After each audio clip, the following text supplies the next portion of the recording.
Glória a Deus, bom dia na paz do Senhor, amados irmãos. Que bom estarmos aqui no primeiro dia da semana, primeiro domingo do mês de março. É a lição de número 9, o batismo, a primeira ordenança do Senhor Jesus, primeira ordem. Graças a Deus. O pastor Nestor lembrou aqui para eu apresentar para os irmãos o meu novo livro, que também saiu no dia 1º de março. Esse livro chama Geografia Bíblica, uma análise das terras da Bíblia. É o terceiro livro da minha autoria. Eu tenho 5 exemplares aqui. Depois, os irmãos que tiverem interesse e quiserem adquiri-lo, e quiserem que eu escreva o seu nome na língua hebraica, você pode vir pegar aqui e também ter a oportunidade. São 28 capítulos. Os 14 primeiros capítulos é da geografia histórica, desde a chamada de Abraão até o terrível ataque do grupo terrorista islâmico Hamas no dia 7 de outubro de 2023. E depois do capítulo 15 ao 28, aí eu vou falar das montanhas, dos vales, dos animais da Bíblia, dos rios da Bíblia, das árvores e flores da Bíblia. Aí vai até as 22 cidades mais importantes citadas na Bíblia. Então está aí à sua disposição mais um material aí. Esse foi o livro mais demorado meu, de todos os outros. Esse livro foi mais difícil, porque eu preciso trabalhar com mapas e outras questões, né? Muito bem, meus irmãos amados, feito essas considerações, vamos para o tema da lição de hoje, que é um tema muito importante. Tem muita heresia sobre esse tema, o batismo, a primeira ordenança do Senhor Jesus. Então vamos lá. O nosso textuário está em Mateus 28:19. Essa é a fórmula batismal. Isso aí foi Jesus que disse, não foi Paulo, não foi Pedro, nas suas pregações. Isso é o Senhor Jesus, o verbo que se fez carne. Então, esse é o ensinamento direto do Senhor Jesus. Ele disse, portanto, ide, ensinai todas as nações, batizando-as em nome do Pai, e do Filho, e do Espírito Santo. Então, essa é a fórmula batismal dada pelo Senhor Jesus. Depois, obviamente, que os homens, para atacar a doutrina bíblica da Trindade, resolveram usar outra fórmula batismal. Mas a grande pegada que nós temos que observar aí, o truque desses grupos religiosos não ortodoxos, eles não são contra a fórmula batismal de Mateus 28:19. O problema deles é que eles são contra a doutrina da Trindade. É por isso que eles vão querer batizar só em nome de Jesus. Não é porque porque teoricamente, qual seria o problema de batizar só em nome de Jesus? Aparentemente não haveria problema. É o que está por trás dessa teoria que é o problema. E qual é? Negar a doutrina bíblica da Trindade. Então o camarada vai lá dizendo que tem que ser batizado só em nome de Jesus, mas não é porque é uma questão de fórmula, não. É porque ele não acredita na doutrina bíblica da Trindade. E aí que está o problema. Então, o Senhor Jesus deixou essa fórmula, batizar em nome, porque a divindade é única, mas a pluralidade de pessoas. Por isso, Pai, Filho e Espírito Santo. Nome está no singular, porque a ideia da única divindade eternamente subsistente em 3 pessoas: o Pai, o Filho e o Espírito Santo. Essa é a fórmula da Bíblia. Qualquer outra forma é invencionice humana. E nós vamos discutir isso nessa abençoada aula. Bom, o batismo, então, é uma ordenança do Senhor Jesus, é uma ordem. Irmão, tem coisa interessante, né? Outro dia, um grupo de adolescentes vieram, pastor, posso participar da Marcha por Jesus? E não sei o que lá. Eu falei, que dia que vai ser? No dia da Santa Ceia. Esquece. Jesus estabeleceu marcha para ele, mas estabeleceu a Santa Ceia.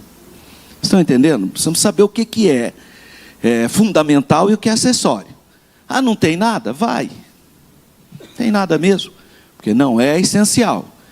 Então, o que Jesus estabeleceu? Batismo, é uma ordem de Jesus, irmão. Não tem jeito de não fazer batismo. É uma ordem. E a Injadec? Não é a ordem de Jesus. A gente pode fazer? Pode, mas não é a ordem de Jesus. Está vendo a diferença? Culto de missões pode fazer? Deve, mas não é a ordem de Jesus. A ordem é pregar. Então, nome de certos eventos pode fazer, não há problema nenhum, mas não pode deixar de fazer o principal. Qual é o principal? As duas ordenanças. Quais? Batismo e Santa Ceia. Então, culto de Santa Ceia, você tem que vir. Marquei meu aniversário. Resolvi pescar. Socorro, né, irmão? O culto de Santa Ceia é a ordem de Jesus. Jesus falou, fazer isso em memória de mim. Então não dá para você inventar uma viagem desnecessária, né? Claro. O que Deus sabe quando é necessário. Então precisa ter mais seriedade. Culto de Santa Ceia, em outras palavras, é imperdível. Batismo, imperdível, porque são ordenanças de Jesus. Agora as outras coisas, se der, a gente faz também, está tudo bem. Então precisa saber o que é fundamental e o que é acessório. Precisa ter discernimento. Então o batismo é uma ordenança do Senhor Jesus. E por isso deve ser uma prática obedecida. Não é opcional, irmão. Irmão, vamos fazer uma opção de ter batismo, fazer uma opção de ter ceia. Não, senhor. Não, senhores. Tem que ter, não é opção. E isso é fundamental. Vamos entender o batismo? O significado do batismo está em Romanos capítulo 6, versículos 1 a 11. Então eu vou pedir para você reverentemente se colocar de pé e nós vamos ler a epístola do apóstolo Paulo aos Romanos, capítulo 6, versículos 1 a 11. Se você puder nos acompanhar, leia com calma, leia com voz alta, para você ir guardando as palavras. Vamos lá então. Que diremos, pois? Permaneceremos no pecado, para que a graça seja mais abundante? De modo nenhum. Nós que estamos mortos para o pecado, como viveremos ainda nele? Ou não sabeis que todos quantos fomos batizados em Jesus Cristo, fomos batizados na sua morte? De sorte que fomos sepultados com ele pelo batismo na morte, para que como Cristo ressuscitou dos mortos pela glória do Pai, assim andemos nós também em novidade de vida. Porque se fomos plantados juntamente com ele na semelhança da sua morte, também o seremos na da sua ressurreição. Sabendo isto, que o nosso velho homem foi com ele crucificado, para que o corpo do pecado seja desfeito, a fim de que não sirvamos mais ao pecado. Porque aquele que está morto está justificado do pecado. Ora, se já morremos com Cristo, cremos que também com ele viveremos, sabendo que, havendo Cristo ressuscitado dos mortos, já não morre. A morte não mais terá domínio sobre ele. Pois, quanto a ter morrido, de uma vez morreu para o pecado, mas, quanto a viver, vive para Deus.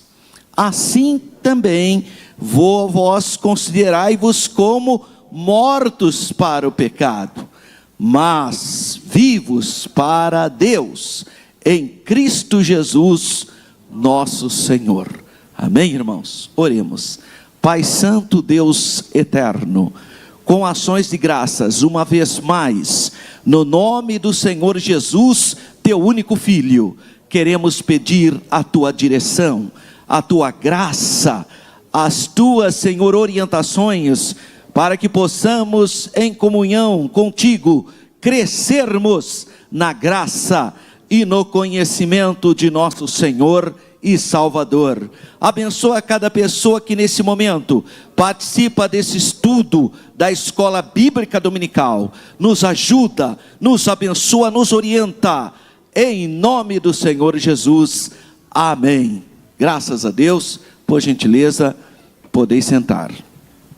Bom, o texto é muito claro, né? Deixa eu voltar em uma coisa que me chama a atenção aqui. Uma vez, uma pessoa que não acredita na vida após morte, mas acha que morreu, acabou, leu esse versículo para mim, só esse. Pegou Romanos, capítulo 6, versículo 7. Ele falou, morreu, acabou. Porque aquele que está morto já está justificado. A morte é a justificação do pecado. Essa é a armadilha de grupos religiosos que não lê todo o contexto. Porque o morto aí que ele está falando é morto no pecado. Está falando morto fisicamente. Esse assunto não é morte física, cuidado. Ele está falando de morte para o pecado. Então, o batismo deve ser efetuado para quem morreu para o pecado. Então, uma pessoa que entra pela primeira vez na igreja, se você batizar ele, você está cometendo homicídio espiritual. Porque ele não morreu para o pecado, como que você vai sepultar uma pessoa que não morreu? E tem igreja que é irresponsável. Em muitos aspectos por pura ignorância, porque não estuda a palavra de Deus. Aí a pessoa entra lá para assistir um culto ou um batismo, venha se batizar, venha deixar aqui no tanque batismal o seu pecado original. Que é a maior blasfêmia do que essa? Pecado original, só o sangue de Jesus. Se as águas batismais purificassem o homem do pecado original, Jesus não precisava morrer na cruz. João Batista teria resolvido o problema do gênero humano. Então, irmão, água não purifica ninguém do pecado. Não adianta, irmão. Para Jesus ter se feito carne e derramado o sangue dele, porque a água não resolve o nosso problema. Nenhum ritual religioso resolve o nosso problema. Batismo é para quem já morreu, para salvo. Batismo não é para quem não é salvo. Tá? Então, quem crer e for batizado, será salvo. Aí, olha a segunda cláusula. E quem não crer é que será condenado. Não é quem não crer e não for batizado. É quem não crer que será condenado. Então, a pessoa para se batizar, ela tem que ter nascido de novo. Está morto para o pecado, não tem mais vício, não tem mais nada. Aí sim pode se batizar. Essa história de pessoa cheia de vício querer se batizar, você vai batizar o vício dela também. Por isso que essas igrejas que batizam a pessoa de qualquer jeito, a pessoa está fumando há 50 anos que está fumando e continua fumando, mas foi batizado por essas igrejas. Igrejas doidas, que não conhecem a Bíblia, irmão. Fica dando banho nas pessoas. Então precisa saber primeiro o que é batismo. Para que ele foi estabelecido. Batismo é para quem já morreu para o pecado. Está morto? Então vamos sepultar o morto. Esse versículo está nesse contexto. Porque aquele que está morto, morto para o pecado. Não é morte física isso. É que está justificado do pecado. Morreu para o pecado, é sepultado nas águas batismais. Então a palavra batismo significa o quê? Sepultamento, mergulho. Então vamos pensar um pouquinho sobre Mateus 28, 19.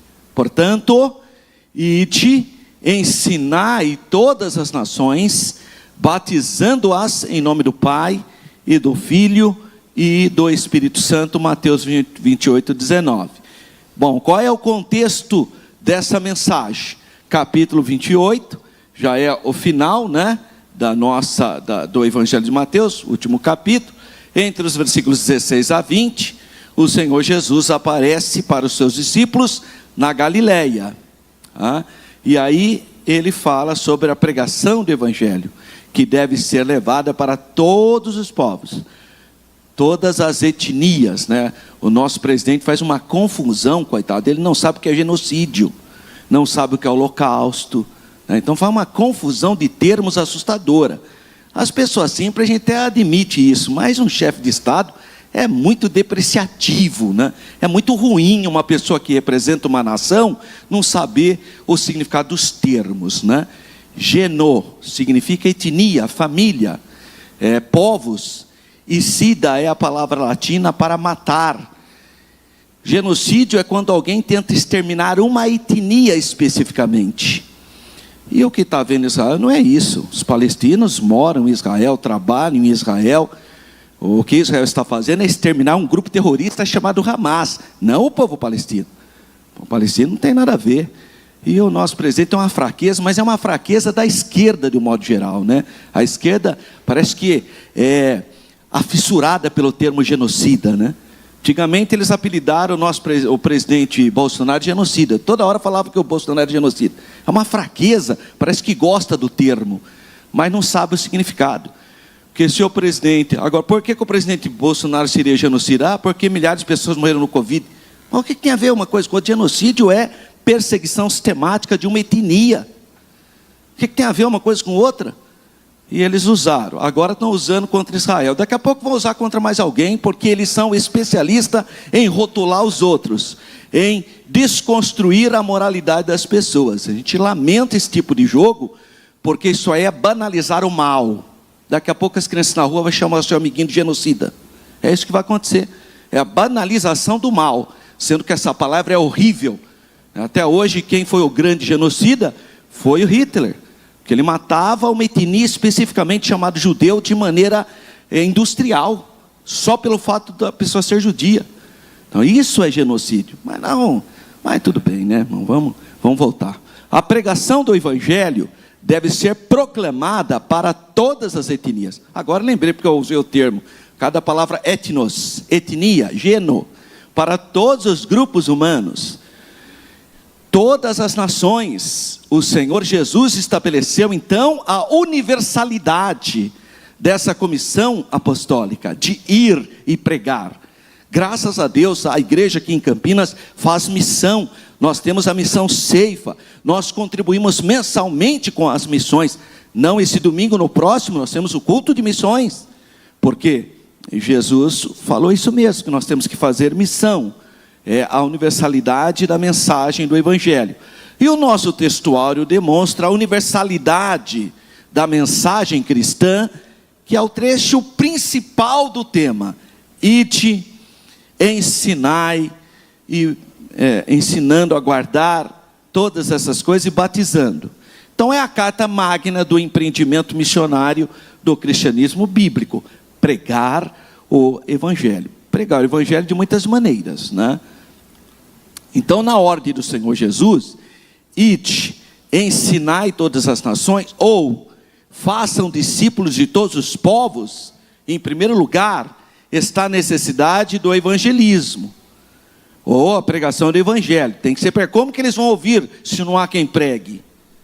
Então, primeiro é pregar, levar, proclamar, mas também subir orientação. Não é só pregar, é discipular. Porque o que nós vemos muito hoje são fãs de Jesus. O camarada põe uma faixa 100% de Jesus na cabeça e sai pulando achando que é discípulo. Não é, é fã, irmão. São tudo fã. Não vive.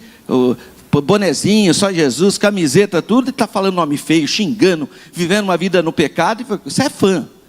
É fã. Estou falando discípulo. A Bíblia quer que se faça discípulo. Que entendam a palavra, sejam libertos desse pecado. Jamais uma pessoa deveria ser batizada sem ser ensinada, sem saber o que está fazendo. Antigamente, até na nossa igreja, irmão, você chegava para um jovem e falava, você não vai dizer, não, eu sou muito novo ainda. Em outras palavras, ele está dizendo, eu preciso pecar mais, né? Deve ser isso que ele quis dizer, né? Você falava para ele, viu, por que você não se prepara para dizer, não, eu sou muito novo ainda, eu quero namorar, quero ficar com sei que... Não dá para entender. Isso aí é a doutrina do Constantino. Constantino tinha essa ideia. O imperador, o primeiro imperador.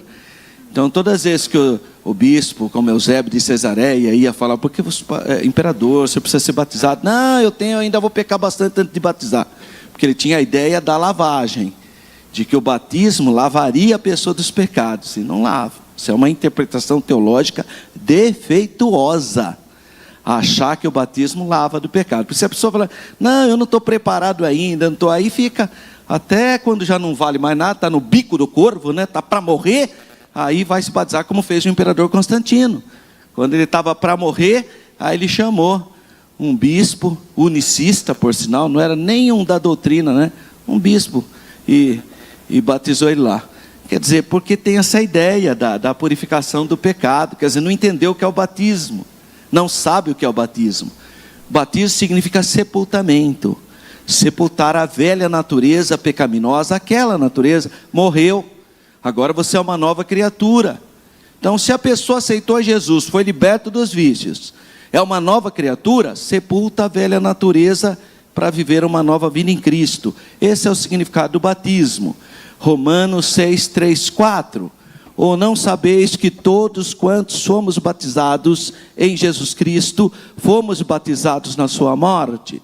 De sorte que fomos sepultados com ele pelo batismo na morte, para que como Cristo foi ressuscitado entre os mortos, pela glória do Pai, assim andemos nós também em novidade de vida. Isso é uma revelação que Deus deu para Paulo, porque muita gente tinha a ideia que o batismo era igual ao rito do judaísmo. De fato, os banhos judaicos era para a purificação do corpo. Então eles lavavam o corpo, sacerdote mesmo, tomava o banho ritual.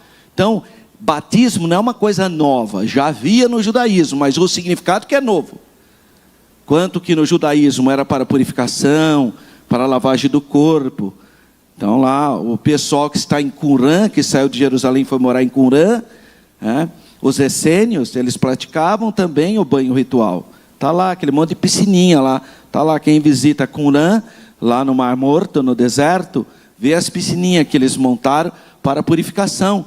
Entravam por uma escadinha, passavam, saia por outra, lavavam o corpo. Fazia o que? O banho ritual. Batismo não é banho ritual, irmão. Isso aí é uma herança judaica. Batismo tem um significado que a revelação que o Espírito Santo deu para o apóstolo Paulo. Aí o apóstolo Paulo ensina, tanto não é a ideia do batismo, tanto por muitas denominações, inclusive evangélicas, que acha que o batismo purifica o homem do pecado. É tão absurda essa ideia, mas ficou no subconsciente de muitos cristãos. Porque Jesus foi batizado, irmão, e Jesus nunca pecou. Jesus nunca cometeu nenhum pecado, nunca houve engano, e foi batizado. Se o batismo purificasse o homem do pecado, você tem um anacronismo aí. Porque como que Jesus se batizou então, se o batismo é para purificar o homem do pecado? Então Jesus não devia nem se batizar, nem entrar nas águas. Então cuidado para você não entrar por um caminho perigoso, teologicamente perigoso. Então não podemos sepultar nas águas batismais quem ainda está vivo para o mundo. Não se pode sepultar pessoas vivas. Ou pode, irmão? Pode sepultar alguém vivo? Claro que não, irmão. Pelo amor de Deus. Então, você só pode sepultar quem morreu, quem está morto. Assim também precisamos ensinar o novo convertido a compreender o significado de ser discípulo do Senhor.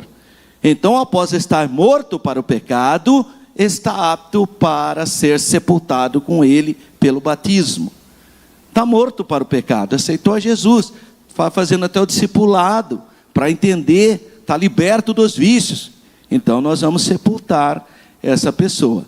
Nesse textuário temos a fórmula trinitariana do batismo. Fala em nome do Pai, do Filho e do Espírito Santo.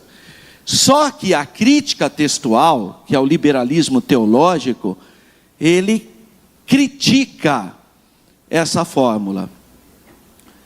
Ele diz que a expressão em nome do Pai, do Filho e do Espírito Santo é apenas uma interpolação litúrgica da expansão das palavras de Jesus. Então essas pessoas são intelectuais. Eles não acreditam que todas as expressões da Bíblia foram dadas por Jesus. Por quê? Porque na cabeça deles é muito trinitariana essa fórmula. É muito trindade essa fórmula. E trindade é um texto, é um conceito teológico. A palavra trindade significa três pessoas em unidade divina. É um conceito teológico cunhado pelos teólogos.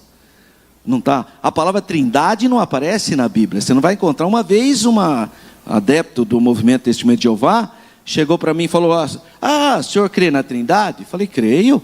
Então mostra para mim a palavra trindade na Bíblia. Eu falei: bom, então deixa eu ver se eu entendi. Você está dizendo para mim que se a palavra trindade não estiver na Bíblia, não existe trindade, é isso? Ele falou: Eu falei, então também não existe salão do reino da Testemunha de Jeová, né? Porque não tem na Bíblia. Você já achou na Bíblia essa expressão? Salão do reino? Pô, o senhor está de brincadeira. Eu falei, não, seu raciocínio. Se a palavra trindade não existe porque a palavra não está na Bíblia, então o cometa Halley também não existe, porque não está na Bíblia o cometa Halley. E não está? Nem o Brasil existe, né, irmão? Porque não tem Brasil na Bíblia, né? Então, embora tenha um grupo que acha que vem de Barzileu lá, que é uma conversinha meio complicada, mas deixa para lá. Então, não é porque a palavra não está na Bíblia, a palavra telefone também não está na Bíblia, irmão. Aliás, espante vocês, a palavra Bíblia não está na Bíblia. Não, mas como não? Está aqui na capa. Não, isso foi que puseram, irmão. Não está na Bíblia a palavra Bíblia. Então não é porque a palavra não está na Bíblia que o conceito não está. São conceitos teológicos. Biblion é o conjunto de livros. La Bíblia. Isso é uma nomenclatura dada pelos cristãos gregos, absorvida pelos teólogos. Aí eles deram o nome Bíblia. Pai, Filho e Espírito Santo não são três pessoas, mas um só Deus? Então deu o conceito teológico de trindade. O governo de Deus, em vez de eu usar esse termo, o governo de Deus, vamos usar uma palavra grega, teocracia. Então são palavras conceituais, elas são teológicas, por isso que ela não está na Bíblia. O conceito está, não está a palavra, porque é uma construção teológica, tanto a palavra Bíblia, como a palavra trindade, como a palavra teocracia. Quer ver uma palavra que não está na Bíblia? E muita gente pensa que está? Onipresença. A palavra onipresença não está na Bíblia, mas o conceito está. Deus está presente. Jesus falou, onde tiver 2 ou 3 reunidos, eu estaria lá. Então é onipresença, mas a palavra onipresença não está na Bíblia. A palavra onisciência não está na Bíblia. No entanto, o conceito está. Deus sabe todas as coisas. A única palavra das 3 que são atributos diretos de Deus, que ninguém tem, que é a palavra onipotente. Onipotente está na Bíblia, Salmo 91. Aquele que habita no esconderijo do Altíssimo, a sombra do Onipotente descansará. Então a onipotência está, mas onipresença e onisciência não está. Então cuidado, porque são termos que os teólogos criaram. Está a doutrina, não o conceito, a palavra, a denominação.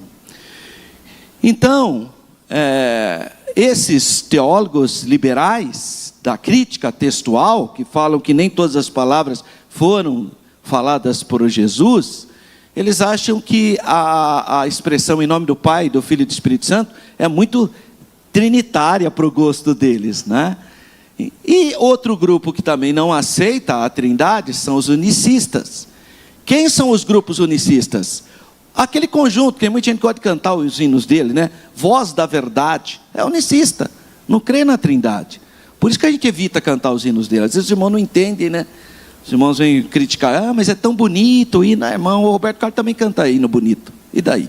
Então não estou discutindo se é bonito, se é feio. Estou discutindo conteúdo doutrinário. Eu fico meio preocupado com um grupo que tem uma heresia, e depois você vai cantar o hino de um grupo que tem heresia. Não sei se isso aí, né? Eu sei que a maior parte das pessoas são simplórias, elas nem sabem. Então a gente nem fica, não vou usar por isso, mas eu não consigo usar essas ferramentas de grupos unicistas. Eu não consigo cantar hino do Tabernáculo da Fé, do grupo Só Jesus, da Testemunha de Jeová. Eu tenho dificuldade. Agora tem gente que canta, né, do Roberto Carlos até a Testemunha de Jeová, tudo bem.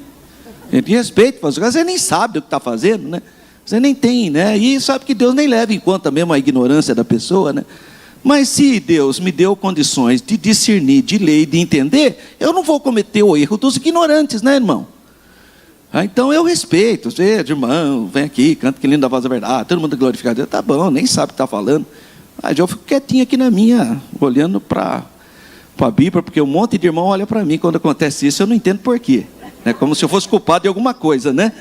É só um camarada vir aqui começar a cantar Além do Rio Azul, todo mundo olha para mim e pensa que eu vou sair da igreja. Eu não vou não, irmão, fico na minha. Fique em paz.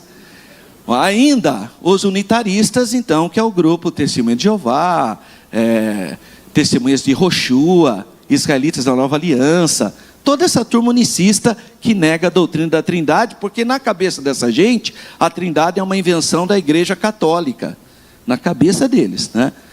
Não tem conhecimento histórico, tadinho, né? Fazer o quê, né, irmão? Na verdade, a suspeita da crítica textual se deve ao fato da designação tripartite do texto de Mateus 28:19 soar muito trinitariano, em nome do Pai, do Filho e do Espírito Santo, né? Então eles acham que a igreja inseriu esse texto, que ele não existia nos originais. Esse é o pensamento da crítica textual, hein? Eles falam, não, isso aí foi inserido, isso aí não existe nos originais. Por isso, alguns eruditos então modernos têm sugerido que no final do Evangelho de Mateus poderia ter sido adicionado por escribas posteriores sobre a influência das controvérsias trinitárias da igreja no século 3 e 4. Então, para ficar clarinho para vocês, na cabeça dos críticos textuais, eles acham que o nosso texto áureo, Mateus 28:19, foi uma interpolação, alguém que acrescentou a expressão em nome do Pai, do Filho e do Espírito Santo. E quando que aconteceu isso? Segundo eles, entre o final do século 3 e o século 4. Bom, vamos desmontar essa tese, porque é muito facinho para a gente desmontar. A evidência primária, segundo eles, né, onde eles se baseiam essa afirmação, que não tem nos originais, no escrito do historiador cristão chamado Eusébio de Cesareia. Eusébio de Cesareia tem esse livro que a CPAD lançou, muito bonito, por sinal. Quem gosta de história, esse livro tem 1.700 anos. Então vai retratar a igreja na época do 3º e 4º século. Então vale a pena ler quem gosta de história, né? Então, como exemplos, nós podemos notar as palavras no livro História Eclesiástica de Eusébio de Cesareia. Olha o registro de Eusébio. Depois da ascensão de nosso Senhor, nosso Salvador, os judeus acrescentaram ao crime cometido contra ele a invenção de inúmeras ameaças contra os seus apóstolos. Estevão foi o primeiro que eliminaram, apedrejando.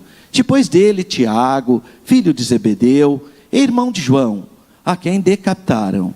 E depois de todos, Tiago, o que depois da ascensão de nosso Senhor, foi o primeiro designado para o trono episcopal de Jerusalém. E morreu da forma que já descrevemos. E os demais apóstolos sofreram milhares de ameaças de morte e foram expulsos da terra da Judéia.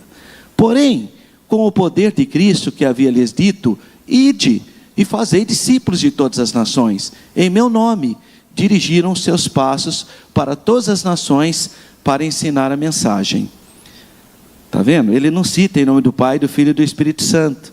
Então, por causa disso, a crítica textual pegou esse material do Eusébio de Cesareia, que é do final do século 3º, século 4º, para afirmar que possivelmente a expressão em nome do Pai, do Filho e do Espírito Santo não estava nos originais. Porque se estivesse nos originais, o Eusébio de Cesareia teria citado. Esse é o raciocínio deles. Vamos desmontar esse raciocínio? Então, com base nessa citação de Eusébio, né, e também com base em 4 citações de Atos, os teólogos liberais da crítica textual têm sugerido que a frase tripartite, em nome do Pai, do Filho e do Espírito Santo, do versículo 19 do capítulo 28, seja uma interpolação litúrgica. Ou seja, que a partir do século IV, devido à briga cristológica, os pais da igreja teriam inserido no texto de Mateus. Essa é a acusação. Ou a expansão das palavras originais do mestre, que ordenou o batismo, em meu nome, ao contrário do em nome do Pai e do Filho e do Espírito Santo. Então a base é Eusébio de Cesareia.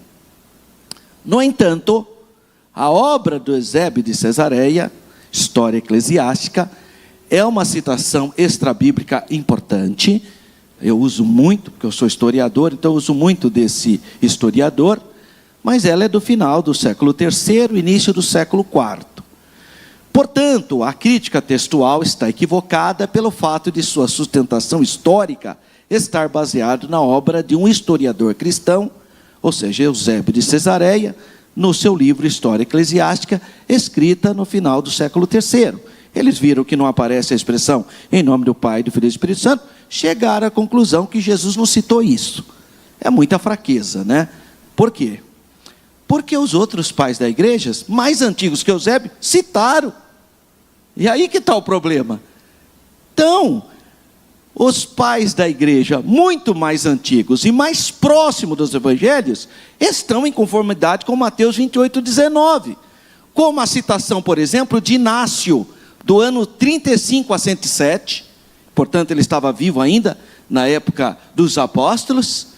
Claramente ele cita Mateus 28, 19, em sua epístola, intitulado Epístola aos de Filadélfia. Olha só o que ele fala. Pois aquelas coisas que foram anunciadas pelos profetas, dizendo, até ele vir, para quem lhe está reservado, e ele será a esperança dos gentios, Gênesis 49, 10, foram cumpridas no Evangelho, nosso Senhor dizendo, ide, ensinai todas as nações, batizando-os em nome do Pai, e do Filho e do Espírito Santo. Isso é do ano, do primeiro século, sendo que Eusébio é do terceiro, quarto século.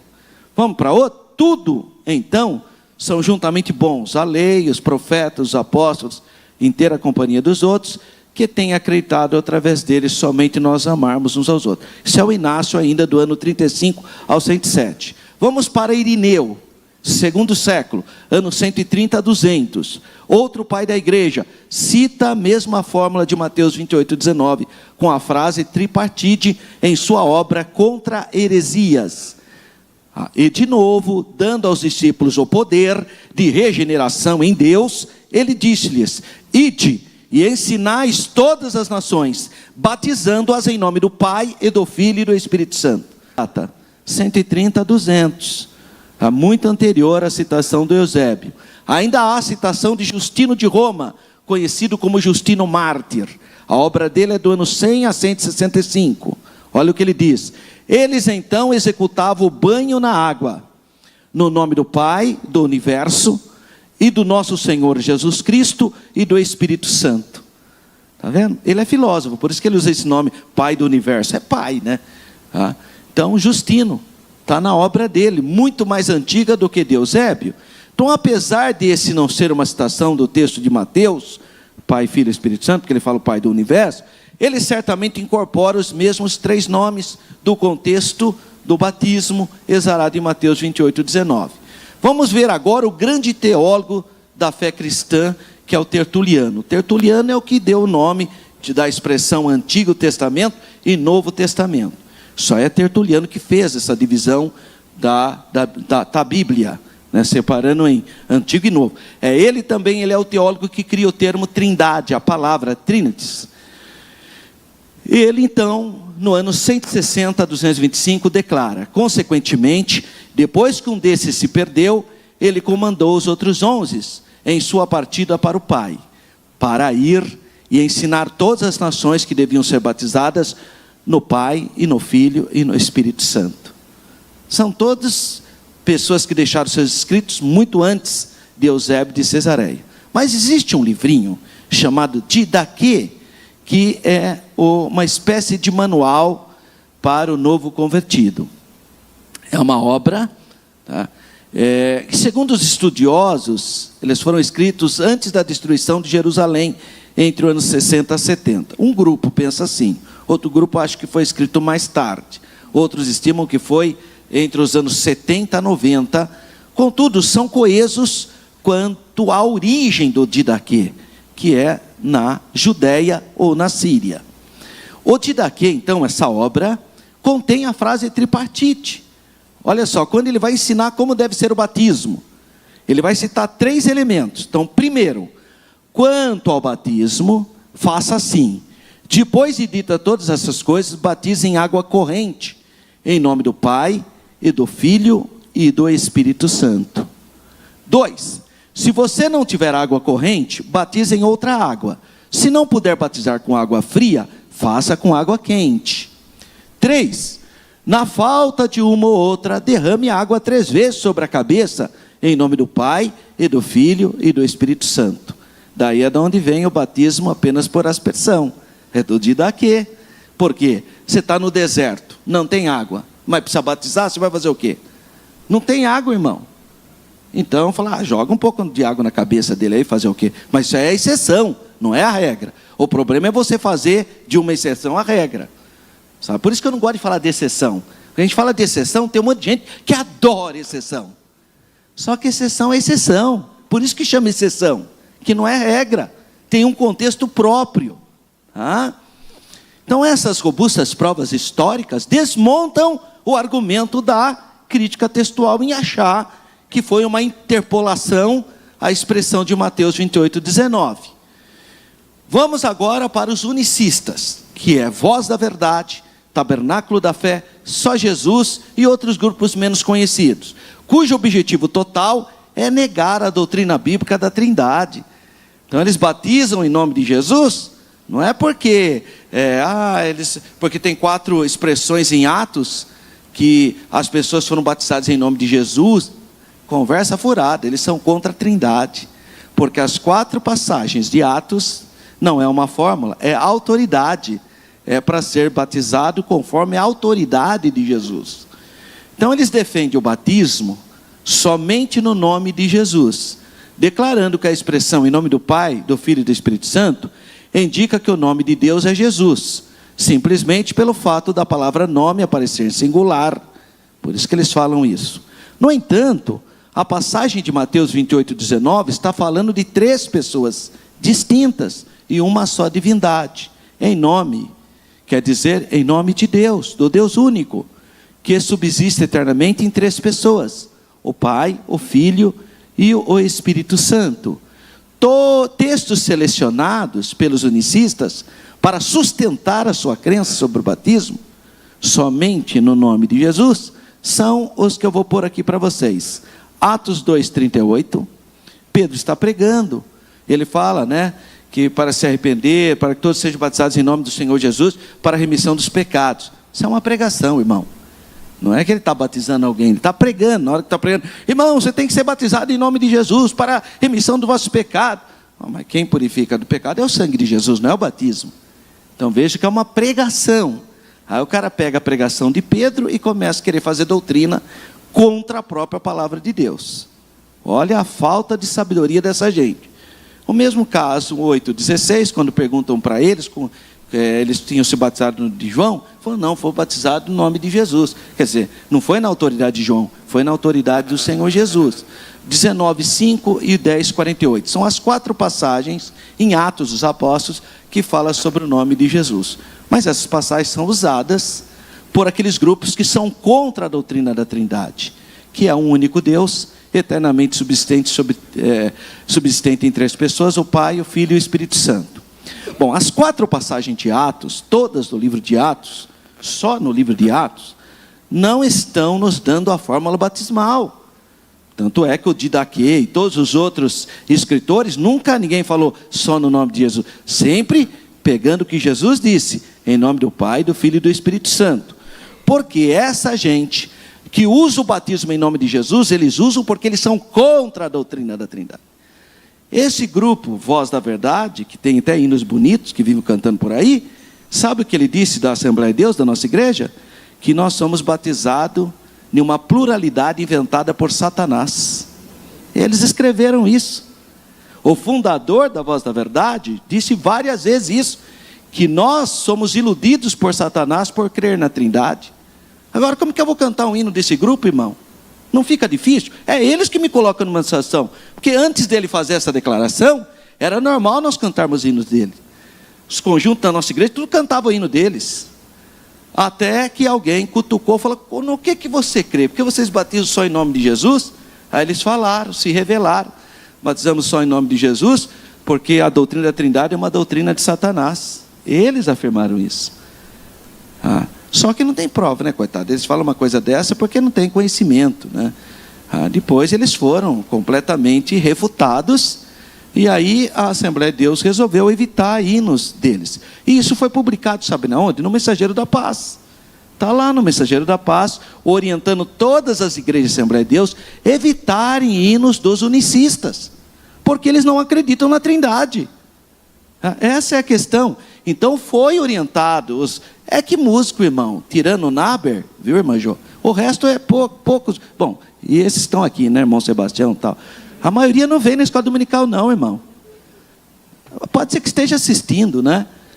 Mas com raríssimas exceções, irmão. Então, os músicos, os dirigentes, é para ele mesmo que eu estou falando. Líderes de conjunto, do ciclo de oração, tem uma resolução publicada no Mensageiro da Paz para evitar hinos de grupos heréticos.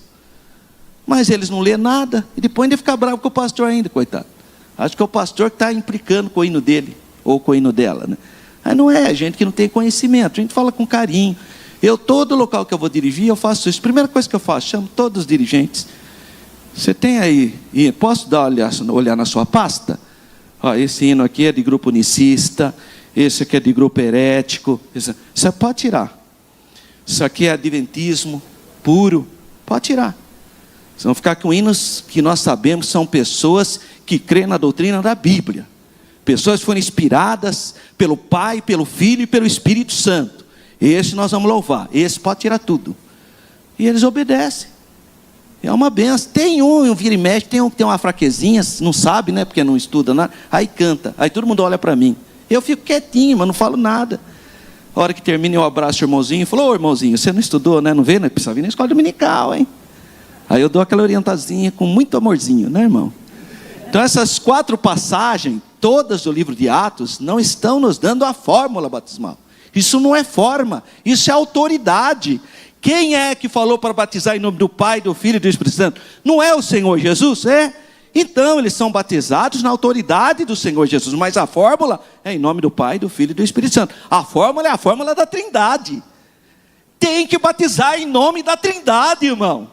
Não adianta, é em nome do Pai, do Filho e do Espírito Santo. Nós, para sermos batizados conforme a Bíblia, tem que ser batizado em nome da Santíssima Trindade, do Pai, do Filho e do Espírito Santo.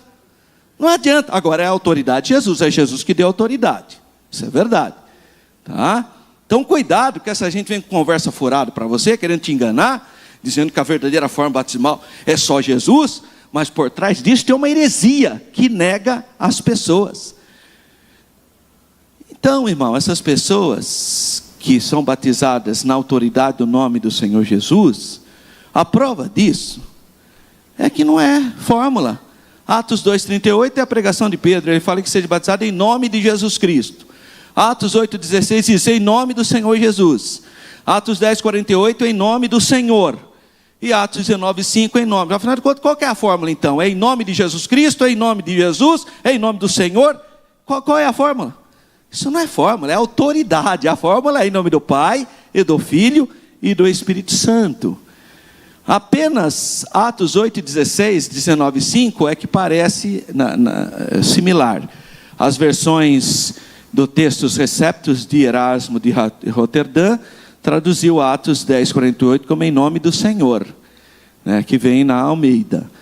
Então qual seria a fórmula batismal? Em nome de Jesus Cristo, em nome do Senhor, em nome do Senhor Jesus, ou em nome de Jesus? Qual? Nenhuma. A fórmula é o que Jesus deu. Qual? Em nome do Pai, do Filho e do Espírito Santo. Porque ela tem que haver uma padronização, é fórmula. A fórmula ensinada pelo Senhor Jesus foi a de Mateus 28,19. Acolhida pela igreja, desde sua origem, pois a história da igreja ensina isso, como nós já vimos. Nos 4 primeiros séculos da igreja, os pais da igreja registraram a fórmula como os cristãos foram batizados. E qual é a fórmula? Mateus 28,19. Isso é registro histórico, irmão, não dá para falar aqui. Os pais da igreja, como Justino Marte, Irineu, que foi martirizado em 2002, 202, Cipriano, 258, Basílio, 329, todos escreveram que os cristãos foram batizados utilizando a fórmula bíblica de Mateus 28,19. Agora, em 1900, surge um australiano falando que tem que ser batizado em nome de Jesus, e tem gente que acredita nisso. É muita fraqueza teológica, né, dessa gente, né? O grande problema dos unicistas, irmãos, é que eles batizam somente no nome de Jesus porque negam a doutrina da Trindade. Porque se eles não negassem a doutrina da Trindade, a gente nem ia falar nada. Está errado, mas a gente ficaria até quieto. Mas como eles negam a doutrina da Trindade, a gente é obrigado a denunciar. Porque a escola dominical é o Butantã de Jesus, irmão. É vacininha no povo de Deus. Porque você vai encontrar lá no seu trabalho, você vai encontrar essas conversinhas querendo que você seja batizado de novo em nome de Jesus. Tá? E você precisa saber. Muitos desses grupos religiosos não aceitam o quê? A doutrina da Trindade. Declarando então que a palavra Trindade não está na Bíblia. A palavra Trindade é uma palavra de cunho teológico, como outros termos teológicos, teocracia, Bíblia, etc. São termos que sintetizam a doutrina, que é uma ideia mais completa.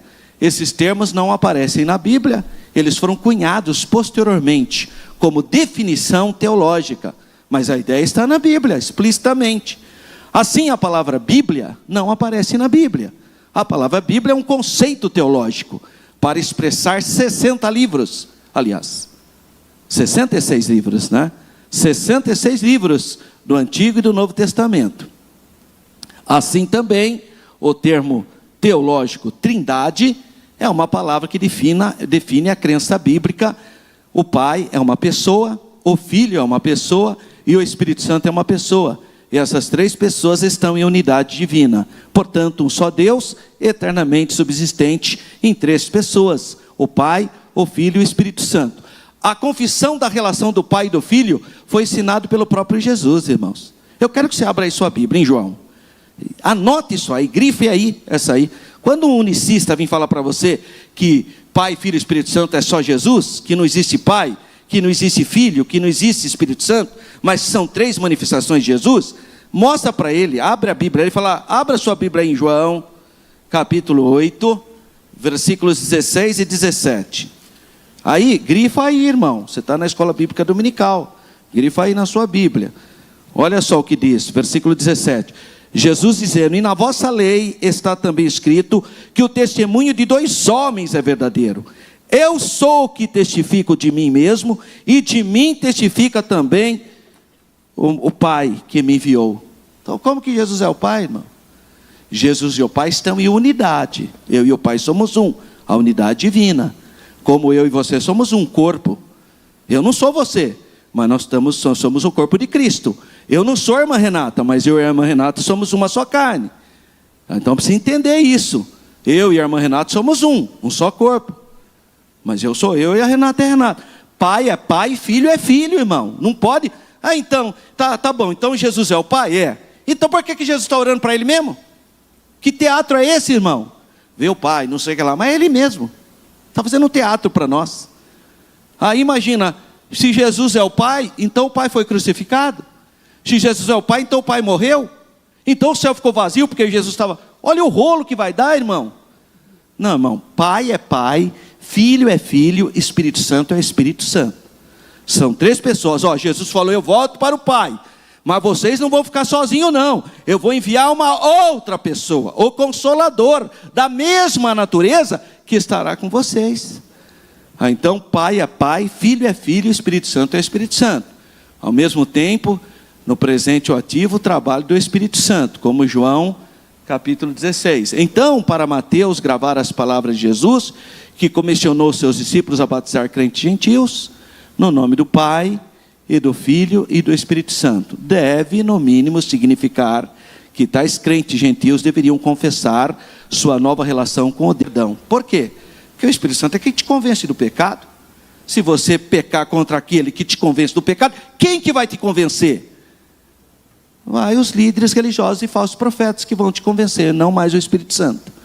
Tá? Então por isso que não pode falar contra o Espírito Santo, porque ele é o que convence. Só pode ser uma pessoa, né?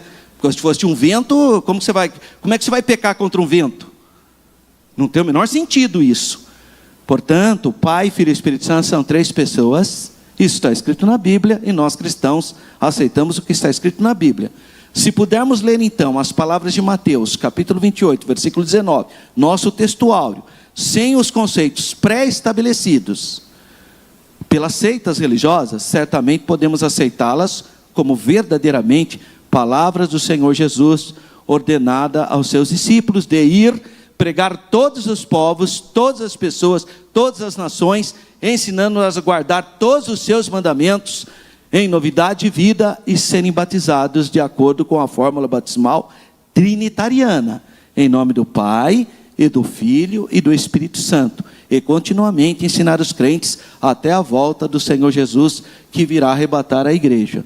Então essa é a fórmula, esse texto áureo de hoje é a fórmula batismal da Bíblia. Não tem outra, irmão. Não aceite, nem abre espaço para uma outra expressão.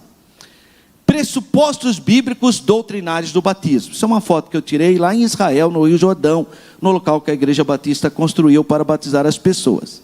O batismo visto como sacramento. A origem desse erro. Então veja. A tradição católica e alguns segmentos protestantes históricos veem a prática do batismo como sacramento. Vamos entender isso. A palavra sacramento é a palavra latina, sacramentum, significa um sinal sagrado capaz de conferir graça àquele que participa daquele ato. Então, o sacramento é isso. A pessoa acha, então, que ele tem que se batizar, porque o catolicismo fala que quem não é batizado é pagão. É pagão, tem que ser batizado. Então, é uma doutrina extra-bíblia. Não está na Bíblia isso. A Bíblia fala quem crê. Você vai batizar uma criança, como que ela vai crer? Uma criança de 6 meses. Como é que você vai batizar uma criança de 6 meses? Você tem que perguntar, você crê? Aí pergunta para um menininho de 2 anos. Você crê? Tadinho, irmão. Então, você não pode batizar quem não crê. Por isso que nós não podemos batizar criança.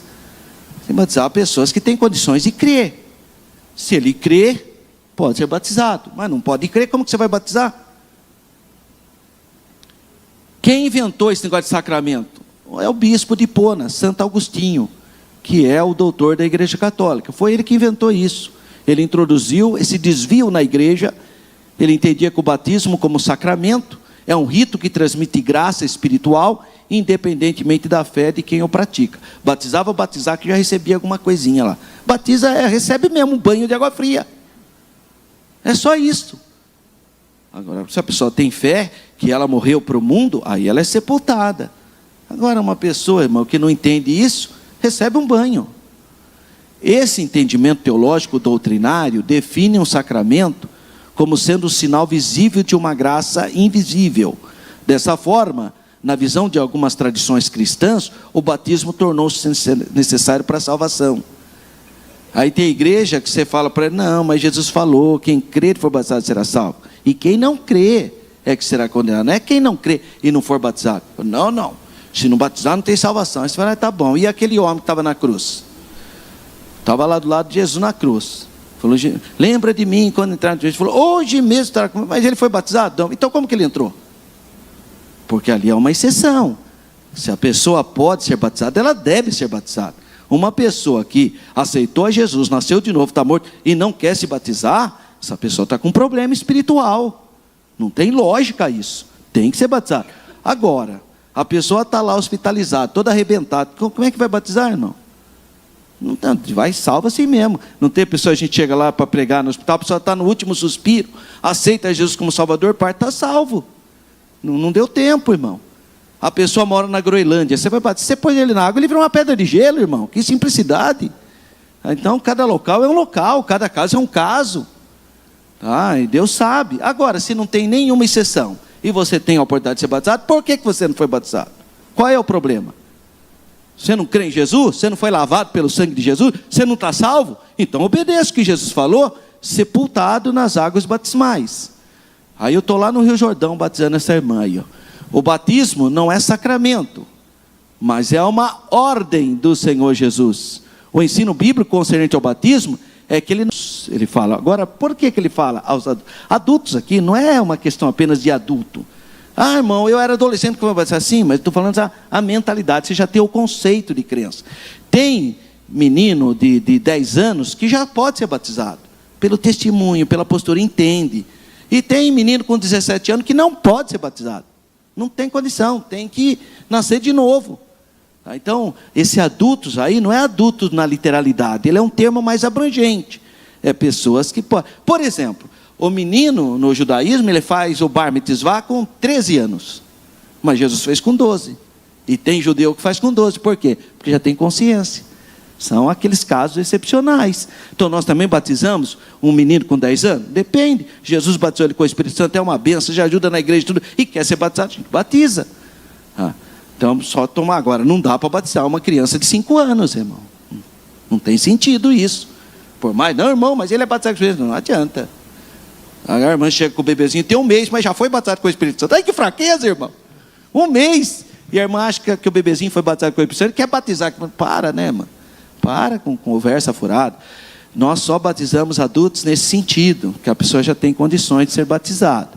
O mesmo Agostinho de Hipona, né, aquele bispo que inventou o batismo como sendo algo que portador de graça, ele também ensinou a defender a batizar os bebês, por haverem nascidos no pecado original.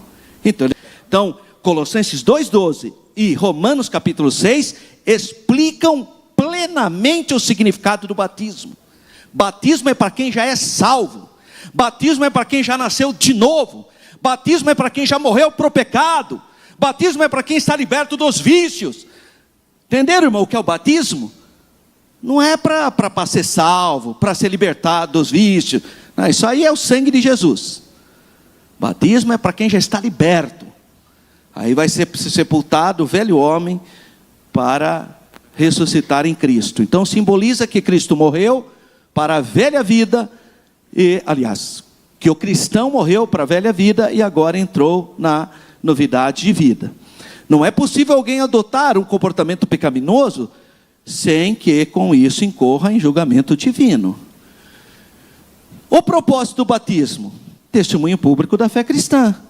No contexto da fé bíblica, o batismo é uma pública confissão de fé. O que a gente pergunta? Irmão João, você confessa o Senhor Jesus Cristo como seu único e suficiente Salvador? Confesso. Promete ser fiel a Ele todos os dias de sua vida? Prometo.